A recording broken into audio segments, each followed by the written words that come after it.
Good afternoon, fellow tankers. Commander Denalii here, and today we are in the Tier 7 British tank destroyer, the Challenger. I'm really enjoying this tank. It's quick and it's got a great rate of fire.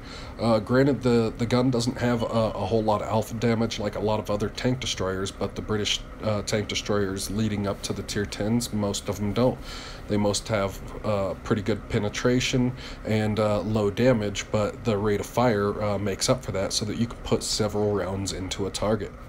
So, like I said, we're here on Scorpion Pass, and I decided that I wanted to, pretty much pull a defense. And here we go. There's our first customer. It's a Tier 5 light tank, and we just put 2 rounds into him and secured that kill. Our sixth sense did go off, but it didn't say detected, so, we're good to stay where we're at. So, yeah, I'm really liking this tank on maps that are, wide open and have, a decent amount of cover and concealment. And that's why I chose to get up on this mountain and pretty much be defensive, is because I have plenty of concealment, with the trees and stuff like that, and great camo value with the, camouflage and the binoculars, so I can have a view range. And considering this map is more spread out than most, then, it's pretty good. I also have a couple trees that if I want, I can knock down and use them for cover. For concealment.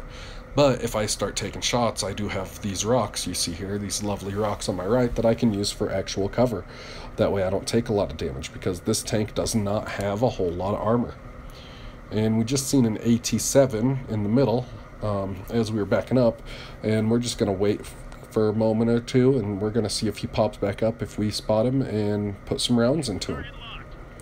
And there we go, we got some nice side shots. Unfortunately, he stopped and that round went a little over. We tried to track him there and that didn't work. So we're just going to put a couple rounds into this guy from the side, and there we go. We have secured a second kill already. So our team is up by 1 tank right now, and yeah, we decide to pull back down by these rocks because, a couple enemies were flanking around the B4 area, and, I don't see any friendlies over that way, so I decide to pull this way and just be more defensive and be proactive in our defense. Like I said, the great thing about this tank is its mobility. So as you see, I'm driving in reverse, and I have no problem getting up the hill quick and, everything like that. And then when an opportunity presents itself, I can pull forward and get these guys, back within my range and, put some rounds downrange.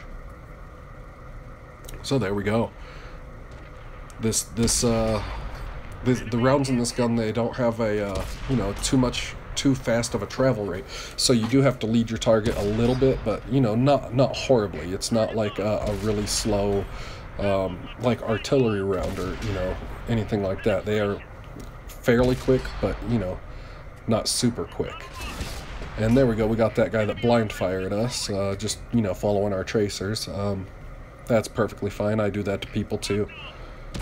And there we go, trying to fire over somebody in the middle. Anyway, while I try to blind fire this guy, we're going to go over a little bit of stats of the Challenger. So, the Challenger has the QQF 17-pounder AT Mark 7 gun. That's the last package upgrade. That's currently what I was using in this match. The standard penetration is an average of 171. If you're using premium rounds, it's 239, and with HE rounds, it's 38. The average damage off this gun is 150 damage for both standard and for premium rounds, and for your HE rounds it's 190. The rate of fire on this gun is 15.38, and the dispersion is 0.3, so it's a really good sniping gun. But you can run out of rounds quick if you're just holding that trigger down. The last turret upgrade you get is the Avenger turret. It has 50 millimeters of protection on the front, 40 on the sides, and 200 in the rear. So if a light tank flanks you and decides to shoot you in the back of the turret, so long as he's 1 or 2 tiers under you, you should be alright to bounce a few rounds until you can, readjust. The engine in this thing is a Rolls-Royce Meteor Mark IV Bravo. It has engine power of 650 horsepower And I mean, it has a really good acceleration because of the weight ratio on it. Um, the tracks are pretty good. The traverse speed is 30 degrees per second, so I mean it can spin around really quick. And the only thing that sucks is the turret on this. It does turn slow. Um, it does 14 degrees per second when you're not upgraded all the way to the Avenger, but when you are in the Avenger, it goes to 16 degrees per second. The view range on it is 370 base, so once you add that 10% for 37 extra meters, you're going to be, you know, just over 400 for your view range for detecting people. Like I said, I run, you know, binos, and I run the camouflage, you know, that's stock loadout for a tank destroyer. And I mean, just look at this thing. I can reposition so quick and, you know, get different shots. It's amazing. But anyway, I decided that I wanted to do this tank line so that I could get the FV 4005 Stage 2. The FV 4005 has a 183 millimeter gun, and with its standard round, it does an average of 1150 damage. With 310 penetration, which is just amazing. And you know, when you go to your other round, which is a Hesh round, it's got 230 millimeters penetration, but it has an average damage of 1750 damage when you penetrate. And then you've got your standard Hesh round, or your HE round, with 92 millimeters of penetration, but it can do 1750 damage. It's just an amazing gun. The turret, you know, it's crap. It only has 14 millimeters of armor, but then again, it is a tank destroyer, so you're not up in the front, and you don't need all that armor if you're firing over somebody else's shoulder. The engine in that thing is good to have, so that tank has pretty good acceleration. It's pretty much, it's what people call the cheap Death Star, the knockoff Death Star. But in all reality, what you're doing is you're trading armor for mobility. And I absolutely, you know, love that, because when I play tank destroyer, or any tank really, I do love mobility over armor in most cases. So that's the reason I'm going down this line, is, you know, I wanted to try something new. I don't have a tier 10 tank destroyer, and I just decided that I could, you know, try to do that. So yeah, as you see here, I'm blind firing that guy that just put a round into me, and I got 2 crits, so I'm assuming I hit both tracks on him. But there's at least 2 tank destroyers down there defending the base, and yeah, I mean, I'm by myself up here in this location. They are still trying to blind fire me randomly, which, you know, kind of sucks, so I'm going to have to reposition and try to get a better angle, because I think they're just out of my view range here. So as you see, I back up, you know, hold my right, and then I go forward left, and I'm going to park by this rock up here. And, you know, it's not a big difference, but, you know, 50-60 meters, you know, can make the difference of spotting someone and not. So binos are up, and there he is, and we just shoot him and kill him, and we're just gonna move right away because we did get detected, and we don't want to take too many rounds. And now that we're undetected, ooh, that artillery was close. We're gonna move again, and this time we're gonna get just a little bit more closer and try to spot out another enemy. At this point, we are no longer alone over in this area. We do have another tank, you know, over here in the area to help us. And here we go.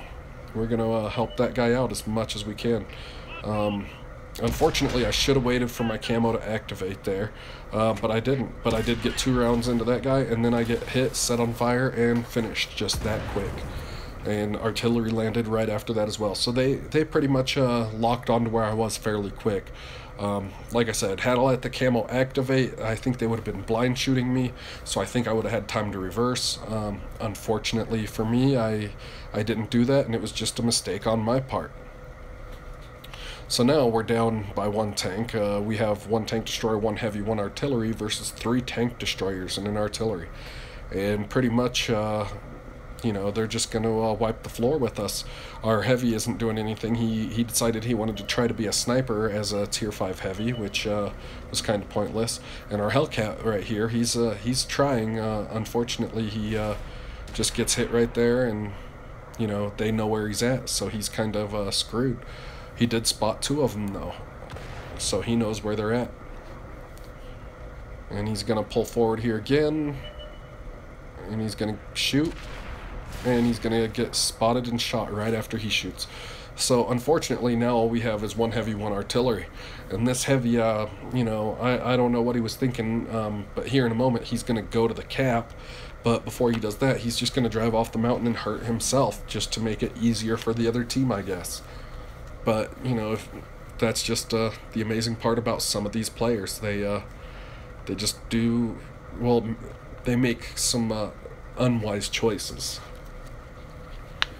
So yeah, while you guys watch the rest of this play out, you know, I'm just gonna keep going on about the FV 4005 Stage 2. I decided to do this, like I said, because I don't have a tier 10 tank destroyer. I got a lot of friends that have the FV 215B 183, which is the Death Star. And I mean, that's armored, it's slow, it has the same gun as the 4005 Stage 2, you know, 183 millimeter L4 gun. I mean, it's a really good gun. It's massive. You can take a big chunk off anybody. But yeah, I decided that I play a lot of medium tanks, and I have a couple heavy tanks for tier 10, but I haven't yet had a tank destroyer, and you know, I wanted to try that out and see how it works out for me. I did have the T110E4 when I played on Xbox. You know, it was semi-mobile, and it had, you know, almost a full turret, and I mean, it was a frontal turret that you could spin. But it was a pretty decent tank, and I kind of enjoyed it. I don't want a tank that's got the hull lock. You know, I don't like, you know, that restriction to where you have to be frontal on the target at all times. It's just not my my jam, I guess. So anyway, yep, back to the heavy tank here. He's just gonna drive up on their cap. And, you know, he's going to try to cap, but what he doesn't realize, or what he doesn't care about, or whatever, is that the enemy is on our flag. Knowing that there's at least 1 enemy on our flag, I mean, that's pretty much, you know, giving away where you should go. Our friendly artillery, unfortunately, you know, he's looking for trees getting knocked over or whatever, and he's in a semi-decent position. It's just, you know, unfortunately, you know, he's about to get spotted, and there he is. He gets spotted, he gets shot, he pulls off around right here, and then he gets blasted. Unfortunately, it was the enemy artillery on the flag, and there's still 2 tank destroyers out there, and they just had some good side shots on him. But anyway, that's pretty much it about this match. This heavy tank, he's not gonna do anything to save it. He doesn't even have enough time to drive over and save it if he wanted to. And even if he did, he would have to go, you know, across 2 tank destroyers to get to the enemy artillery. So he's just gonna drive off the cap here, and, you know, that's pretty much gonna be the end of the match. So, you know, good game to everybody that was in this match. Unfortunately, I just I screwed myself by pulling forward when I did, not letting my camo activate, and just taking a shot when I should have conserved my hit points. But with all that in mind, we did get over 5,000 experience on that battle. We got, you know, we pretty much broke even on silver. We got 7,000. We did 2,300 damage. We got top gun. We got high caliber. The reason I got so much experience, as you see right here, I had a ×3 experience boost. So, I mean, I'm just, you know, I was looking forward to getting to my next tank. We had 19 penetrations on that.